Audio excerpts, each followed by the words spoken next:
খনিজ চুক্তি স্বাক্ষরের জন্য আমেরিকায় গিয়েছিলেন ইউক্রেনের প্রেসিডেন্ট ভলোদিমির জেলেনস্কি, কিন্তু চুক্তি স্বাক্ষরিত হয়নি। বরং আমেরিকার প্রেসিডেন্ট ডোনাল্ড ট্রাম্প এবং ভাইস প্রেসিডেন্ট জেডি ভ্যান্সের সঙ্গে উত্তপ্ত বাক্য বিনিময় হয় তার। শেষে জেলেনস্কি বৈঠক ছেড়ে বেরিয়ে আসেন। ইউক্রেনের প্রতিনিধিদেরও বেরিয়ে যেতে বলা হয়। আমেরিকা ছেড়ে শুক্রবারই ইউক্রেনের উদ্দেশ্যে রওনা দিয়েছেন জেলেনস্কি। আমেরিকা এবং ইউক্রেনের মধ্যে বিশেষ খনিজ চুক্তি নিয়ে গত কয়েকদিন ধরেই কথাবার্তা চলছিল। জেলেনস্কি এই চুক্তির প্রস্তাব দিয়েছিলেন, তাতে বিশেষ আগ্রহী ছিলেন ট্রাম্প। ইউক্রেনে কিছু বিরল খনিজ পদার্থ পাওয়া যায়, সেই খনির দিকে আমেরিকার নজর রয়েছে। চুক্তি অনুযায়ী বিনা বাধায় সেই খনি ব্যবহারের অনুমতি পাওয়ার কথা ছিল আমেরিকার। ট্রাম্প সে কারণেই এই চুক্তিতে আগ্রহ প্রকাশ করেন।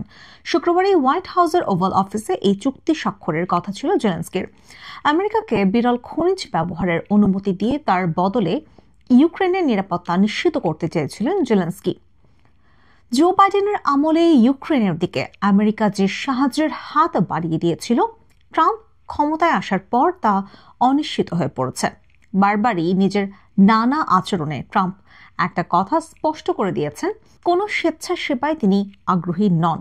আমেরিকা লাভবান হবে এমন চুক্তি বা সমঝোতাতেই তিনি আগ্রহী।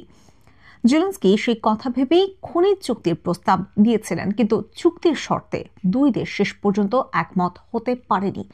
জেলেনস্কির অভিযোগ, ট্রাম্প কেবল খনিজে আগ্রহী, ইউক্রেনের নিরাপত্তার বিষয়ে কোনো পরিকল্পনা নেই তার। বরং তিনি রাশিয়ার সঙ্গে হাত মেলাতেও প্রস্তুত।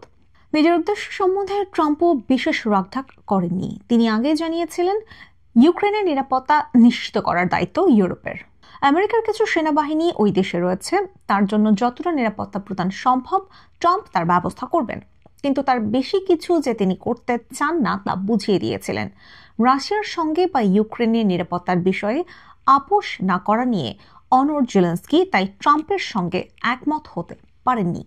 সেই কারণেই ভেস্তে গেল খনিজ চুক্তি। কি কি বলা হয়েছিল খনিজ চুক্তির শর্তে জেনে নেই চলুন। খনিজ চুক্তি অনুযায়ী ইউক্রেনের পুনর্গঠনের স্বার্থে একটি বিনিয়োগ তহবিল গড়ে তোলা হবে। কিভ এবং ওয়াশিংটন এই তহবিল সমানভাবে পরিচালনা করবে। ইউক্রেনের রাষ্ট্রায়ত্ত খনি থেকে যা উত্তোলন করা হবে তার 50% এই তহবিলে জমা দেবেন জেলেনস্কি। ইউক্রেনের নিরাপত্তা এবং উন্নয়নের স্বার্থে সেই তহবিলে বিনিয়োগ করা হবে। ইউক্রেনের আর্থিক অগ্রগতি এবং স্থিতাবস্থার প্রতি আমেরিকার দায়বদ্ধ থাকবে। আমেরিকার এই অবস্থান দীর্ঘস্থায়ী হবে। ইউক্রেনের খনি ব্যবহার করতে পারবে আমেরিকা। যুগ্ম তহবিলের অধিকাংশ আমেরিকার মালিকানাধীন থাকবে। এই শর্তাবলীর সঙ্গে পুরোপুরি একমত হতে পারেনি ট্রাম্প বা জেলেনস্কি। আমেরিকা $50,000 কোটি মূল্যের খনিজ যে পাঠিয়েছিল ইউক্রেনের কাছে, জেলেনস্কি সেই আবেদন খারিজ করে দেন। মঙ্গলবার ট্রাম্প জানান, আমেরিকা $30,000 কোটি অর্থ সাহায্য করেছে ইউক্রেনকে। এবার খনিজ চুক্তির মাধ্যমে সেই টাকা তিনি ফেরত নিতে চান। বস্তুত ইউক্রেনের সঙ্গে এই খনিজ চুক্তিকে ট্রাম্প অন্যভাবে দেখছেন। তিনি প্রকাশ্যেই দাবি করেছেন, বছরের পর বছর ধরে আমেরিকার করদাতাদের টাকা ইউক্রেনে গিয়েছে। এবার ইউক্রেনের দায়িত্ব ইউরোপের অন্য দেশগুলিকে নিতে হবে। ইউক্রেনের খনিজের মাধ্যমে আমেরিকা সেই টাকা ফেরত নেবে। ইউক্রেনের নিরাপত্তা নিশ্চিত করা না হলে খনিজ চুক্তি স্বাক্ষর করবেন না, সাফ জানিয়ে দিয়েছেন জেলেনস্কি। সেক্ষেত্রে রাশিয়ার সঙ্গে যুদ্ধ বন্ধও হবে না। নিরাপত্তা এবং আমেরিকার সাহায্যের বিষয়ে পাকা কথা চেয়েছিলেন জেলেনস্কি। তা না পাওয়ায় শুক্রবারের বৈঠক ভেস্তে গেল বলে মনে করা হচ্ছে। কি কি খনিজ আছে ইউক্রেনে? কিয়েভের দাবি, বিশ্বের গুরুত্বপূর্ণ খনিজ পদার্থগুলির 5% ইউক্রেনে আছে।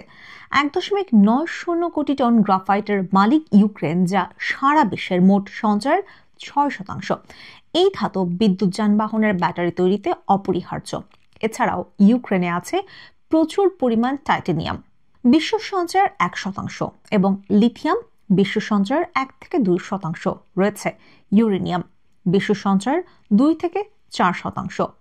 অস্ত্র তৈরিতে ব্যবহৃত কাঁচামালের রেয়ার আর্থ মিনারেল খনিজ জেলেনস্কির দেশ।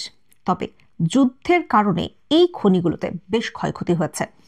ইউক্রেনের দাবি, রাশিয়া এই খনিগুলির অনেকটা অংশ গায়ের জোরে দখল করে নিয়েছে।